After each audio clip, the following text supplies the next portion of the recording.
ऐसा माना जाता है कि फेमस साइंटिस्ट एल्बर्ट आइंस्टाइन अपने दिमाग का 13% यूज कर पाते थे और बाकी लोग बस 10% ही यूज कर पाते हैं। तो क्या होगा अगर हम अपने ब्रेन का 100% यूज कर पाएं? क्या हम कॉम्प्लिकेटेड मैथ्स प्रॉब्लम्स को इजीली सॉल्व कर लेंगे या फिर हम किसी कंप्यूटर से भी तेज सोचने लगेंगे? असल में ये फैक्ट कि हम अपने दिमाग का बस 10% ही यूज कर पाते हैं, बस आधा ही सच है।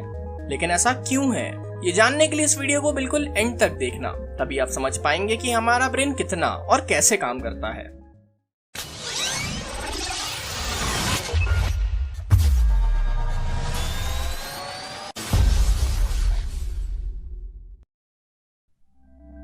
पिछले कई सालों में मेडिकल साइंस बहुत एडवांस हुआ है, लेकिन फिर भी रिसर्चर्स और डॉक्टर्स अभी तक हमारे ब्रेन को पूरी तरह से नहीं समझ पाए हैं और ना ही कि ये कैसे काम करता है। लेकिन हम ये जरूर जानते हैं कि ये हमारी बॉडी का एक बहुत इंपॉर्टेंट पार्ट है। और आपने शायद कहीं सुना होगा या पढ़ा होगा कि हम अपने दिमाग का बस 10% ही यूज कर पाते हैं और बाकी का 90% कभी यूज ही नहीं होता। असल में ये बस एक मिथ है। ऐसा माना जाता था कि हमारा ब्रेन 90% ग्लियल सेल्स का बना होता है जो बस न्यूरॉन्स को लिंक करने का काम करते हैं। लेकिन जैसे जैसे साइंटिस्ट और रिसर्चर्स हमारे ब्रेन को बेहतर समझ पाए, उन्हें पता चला कि ये सच नहीं है। असल में हम हर रोज अपने ब्रेन का 100% यूज करते हैं, लेकिन हम पूरा ब्रेन एक साथ कभी नहीं यूज करते। ऐसा इसीलिए है क्योंकि ब्रेन एक बहुत पावरफुल ऑर्गन है, इसलिए ये किसी और ऑर्गन से बहुत ज्यादा एनर्जी यूज करता है और एनर्जी को बचाने के लिए ब्रेन केवल वो पार्ट्स ही एक्टिव रखता है जिनका यूज उस समय हो रहे काम में हो रहा हो।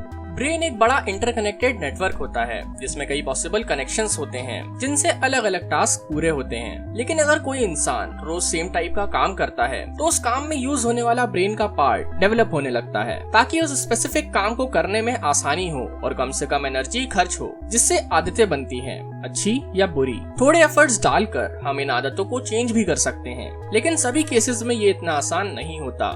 और केवल आदतें ही नहीं, आप ब्रेन को नई चीजें भी सिखा सकते हैं जो आपको पहले नहीं आती थी। लेकिन 10% ब्रेन यूज करने की बात झूठ होने के बाद भी ये बात सच है कि ह्यूमंस अपने ब्रेन का फुल पोटेंशियल यूज नहीं कर पाते।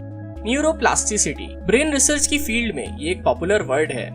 ये ब्रेन की वो एबिलिटी है जिससे ब्रेन खुद को रिवायर कर लेता है और नए न्यूरल कनेक्शंस बनाता है ताकि हम नई चीजें सीख पाएं। इससे ब्रेन के उन पार्ट्स को हील या कंपनसेट करने में हेल्प मिलती है जो किसी बीमारी या इंजरी में डैमेज हो गए हों। लेकिन ये प्रोसेस ऑटोमेटिक नहीं होती और ऐसा करने के लिए डैमेज पार्ट्स के फंक्शन बार बार परफॉर्म करने पड़ते हैं ताकि न्यूरॉन्स के लिए नए पाथवेज बन पाएं और स्ट्रॉन्ग हो पाएं। तो नई एक्सरसाइजेस को यूज करके जिसमें ब्रेन के अलग अलग पार्ट्स यूज हों, हम ब्रेन को और फ्लेक्सिबल बना सकते हैं, जिससे ब्रेन की लर्निंग स्पीड और बढ़ जाएगी। मतलब प्रैक्टिस मेक्स परफेक्ट बस एक फालतू फ्रेज नहीं है, क्योंकि रिपीटेड एक्शन से ब्रेन के उन पार्ट्स की न्यूरोलॉजिकल कनेक्टिविटी बढ़ जाती है जिससे आप वो काम करने में और एक्सपर्ट हो जाते हैं।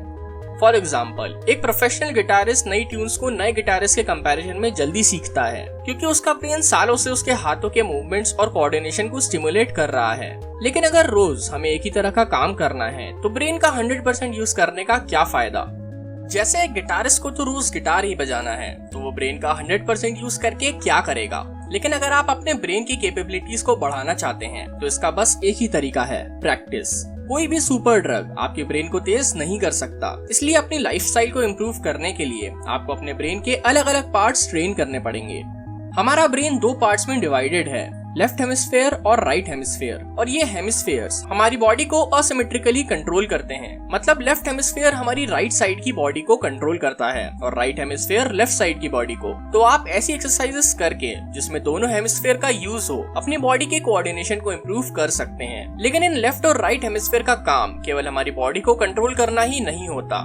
राइट हेमिस्फेयर क्रिएटिविटी, इंट्यूशन और होलिस्टिक थॉट्स से लिंक्ड होता है और लेफ्ट हेमिस्फेयर लॉजिक, रीजनिंग और साइंटिफिक स्किल्स के लिए रिस्पॉन्सिबल होता है। इसीलिए एक मैथमेटिशियन और आर्टिस्ट के डिफरेंट हेमिस्फेयर्स ज्यादा इवॉल्व्ड और ट्रेंड होते हैं क्योंकि वो उस हेमिस्फेयर को ज्यादा यूज करते हैं। लेकिन ऐसा नहीं होता कि किसी मैथमेटिशियन के क्रिएटिव हेमिस्फेयर काम करना ही बंद कर दें। ब्रेन वेव्स के फॉर्म में फंक्शन करता है और सिचुएशन के अकॉर्डिंग केवल एक हेमिस्फीयर ही किसी टास्क को पूरा भी कर सकता है। इसके अकॉर्डिंग आपका ब्रेन जितना जल्दी दोनों हेमिस्फीयर के बीच शिफ्ट होता है ये उतना ही ज्यादा स्ट्रॉन्ग है। और असल में कोई भी नहीं चाहेगा कि उसके ब्रेन के 100% न्यूरॉन्स एक साथ काम करें, क्योंकि इससे ओवर स्टिमुलेशन होगा, इससे ब्रेन काम करना भी बंद कर सकता है। तो अगर आप अपने ब्रेन का 100% पोटेंशियल यूज करना चाहते हैं तो आपको ब्रेन सिंक को प्रैक्टिस करना चाहिए। मतलब ब्रेन के दोनों हेमिस्फीयर को स्टिमुलेट मोटिवेट करके उन्हें ट्रेन करना चाहिए, तभी आप अपने ब्रेन को पहले से बेहतर बना पाएंगे। अगर आप लोगों को ये वीडियो पसंद आया तो लाइक जरूर करें और इंटरेस्टिंग फैक्ट वीडियोस के लिए सब्सक्राइब करें फैक्ट्स ट्रक।